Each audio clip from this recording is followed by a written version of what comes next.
things that you have in a story of any kind that is ongoing is a group of characters that have to be kept together somehow.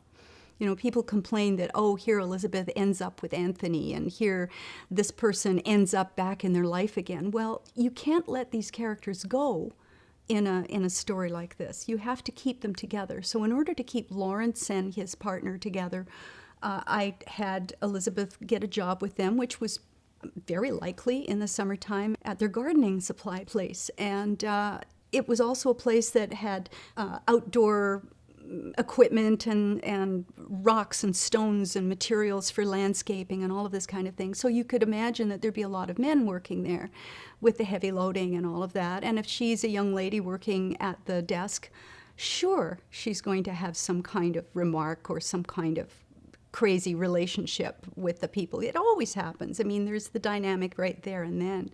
And so it was one thing that I hadn't explored. One thing, I think I told you, it happens to all of us. I mean, you can't be a woman on this planet without having had some kind of crazy thing happen to you. And so, sure, I wanted her to meet somebody that pushed her beyond her limits. But again, it's a comic strip, so you can only show the struggle.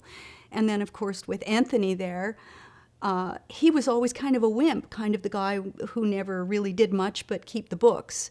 And here he was coming to her rescue. And I thought, well, it might be corny, but on the other hand, he really needed to show that he had courage, and there had to be a happy ending. I enjoyed exploring that. I really wanted to. But again, you can only go so far in a comic strip.